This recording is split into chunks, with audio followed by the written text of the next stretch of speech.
Welcome back to Yoga with Megan. This is part 2 on my series for pelvic floor health for women. So I'm starting here with Mr. Bones, and unfortunately it's not a Mrs. Bones, and the shape of the pelvis is a little bit different. And disclaimer that what I'm about to do in no way is meant to be a biomedical model. This is just to help you when you close your eyes during meditation or you're working through your respiratory system to help move the pelvic floor, just to give you a little bit of a visual and imagery of that. So I'll also be putting another image up that is a little bit more biological based as the video goes on. But for the sake of what I have here to work with, we are going to imagine, willing suspension of disbelief, that this ball is your diaphragm. And it can actually kind of take a little dome shape like the diaphragm and figure that it's right about under here in your ribs. Okay? And then down here I have this pink band representative of the pelvic floor muscles. So the pelvic and respiratory diaphragm have a very intimate relationship. That's why working the pelvic floor alone without the breath really just doesn't do it. They like to be on the same team. So if you can imagine that these were all of your organs down here, what happens is when you take a breath in, a nice full deep diaphragmatic breath, so from the bottom of the lungs in, the diaphragm will curl and flatten and come downward. So the most important thing is it's coming downward. When that comes down, it's putting pressure on your abdominal organs. That's why it feels like your belly is filling. Obviously, it's not filling with air. It's a diaphragm coming down and putting that pressure on your organs. So what happens, diaphragm comes down, so does the pelvic floor. So it comes down and flattens slightly because of that inner abdominal pressure on the inhalation.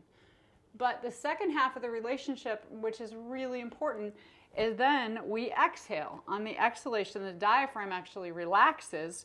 It goes back up into its little dome shape, releasing the pressure of the organs. So the organs would lift back up and allowing that natural, what should be a natural recoil of the pelvic floor going back up and in.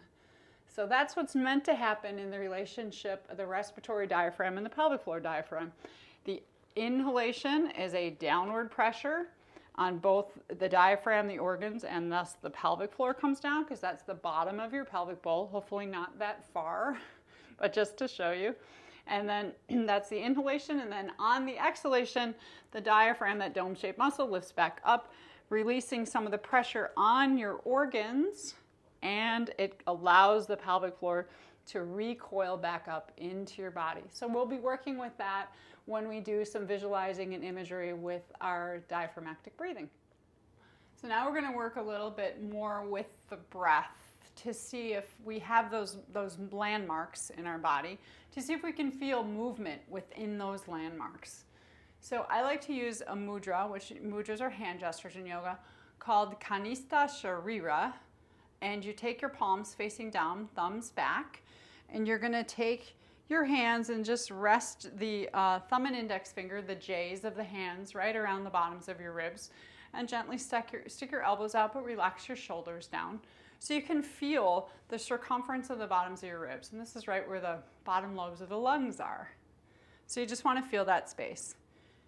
And now if you can make a little bit more effort to breathe into that space, begin to breathe a little bit deeper and see if you can feel all 360 degrees of the body expand as you breathe in and gently contract as you breathe out. So Kanistha Sharira is a mudra that's great to connect us to the lower half of our bodies. So as you're doing this, think of everything below your hands. Do it with your eyes closed if you'd like. And notice if your ribs are moving, can you allow your abdomen to fill as well, like to fill like a big balloon or a ball as you breathe in. And then as you exhale and the ribs come back in, the abdomen also comes in. So we're feeling the space, everything below the hands. And at first perhaps we're just aware of the movement of the ribs, movement of the abdomen. You might feel something in your low back. This is a Wonderful mudra to relax the low back, to ground you into your lower half of your body.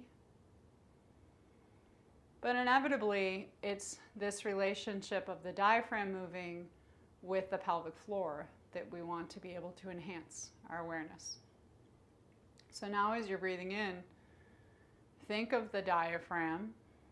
The respiratory diaphragm on the in-breath will drop down, putting pressure on your abdominal organs, which then puts pressure on the pelvic diaphragm and presses it down. So the diaphragm drops on inhale, the pelvic floor drops on inhale, and you feel that as your abdomen expanding. But then as we breathe out, the respiratory diaphragm actually relaxes, but it comes back up and in. The abdomen comes back in, and the respiratory diaphragm, the pelvic floor diaphragm recoils and comes back in. So it's this relationship as you're breathing. Think as you inhale, everything is going downward and outward. As you're breathing out, everything is going upward and inward from your hands down. And now if you want to just rest your hands because that's more comfortable for you, you can. Maybe you already did that. But see if you can start to feel that relationship. So the pelvic diaphragm and the respiratory diaphragm work together. Except they're doing opposite things, because the respiratory diaphragm is contracting on inhalation as the pelvic diaphragm is stretching. On exhalation, the pelvic diaphragm is contracting or recoiling as the respiratory diaphragm relaxes. And you can visualize that in your mind. So then the other thing I take in is the consideration of what we call the 4 deep core muscles, and we're working with 3 of them right now. The only one we're not working with is the multifidus, which is on your back line. But the respiratory diaphragm itself, the pelvic floor, and then in between is what we call our transversus abdominis. I just like to call it your TAs. So your TAs and your pelvic floor, so your TAs and your PFs are they're like twins. They want to do like identical twins. I have identical twins. They want to do everything together, but sometimes they fight. But we want to see if we can get them to move together in harmony. So now, as you're breathing in, the respiratory diaphragm is descending down and tightening. The abdomen, so in other words, the TAs, the muscles themselves are stretching as the pelvic floor is flattening and stretching. As you're breathing out, there's the recoil in the pelvic floor as well as the TAs. There they go, they're working together. So you might just slightly purposely draw in through your abdominal wall, right at the bottom area just below the navel center. You could even touch your navel center, that low abdomen. If you want to use Trimurti mudra, you can take your hands into a little diamond shape with the thumbs, tips of the thumbs touching and tips of the index fingers. So it just brings awareness into that space. And your breath in is going to expand your abdomen and your pelvic floor. Think of them stretching. And as you breathe out, you're drawing in and up. But this is getting deeper because it's not just the abdomen, the skin. You can feel your skin moving, and that's that first layer, and that's really important. But now we're going further from getting away from these superficial muscles in the skin and getting into those deeper layers of muscles, the TAs and the PF. And just going for that rhythm of inhalation, expansion, and release. Or we could even say it's tension on the muscles, because that's what tension is stretching. And then as you exhale, the contraction or the compression of the muscles coming back in.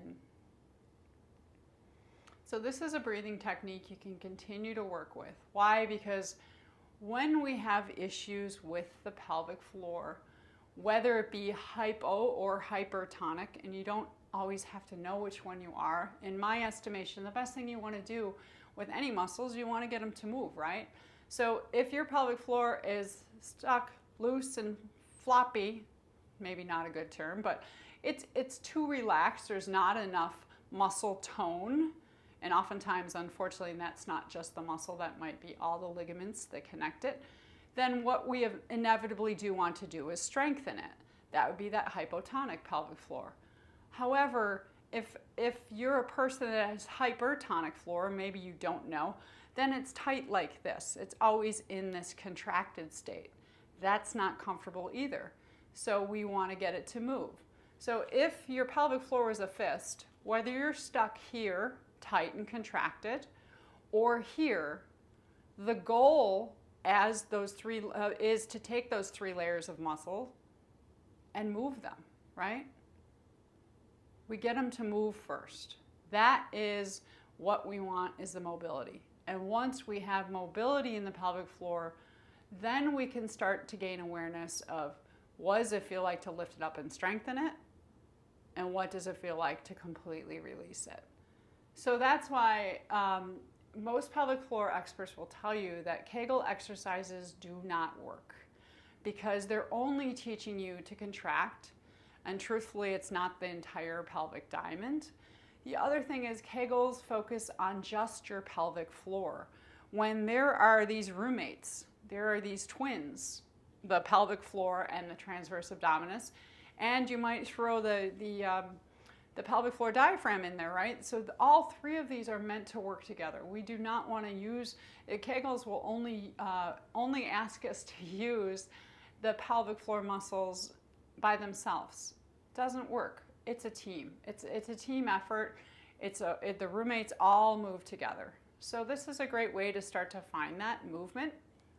And now, because we always want to relax before we contract, we're going to take a meditation. So if you've had enough, you're welcome to turn it off. Otherwise, maybe you skip through all the beginning stuff and you just go straight to this pelvic floor meditation.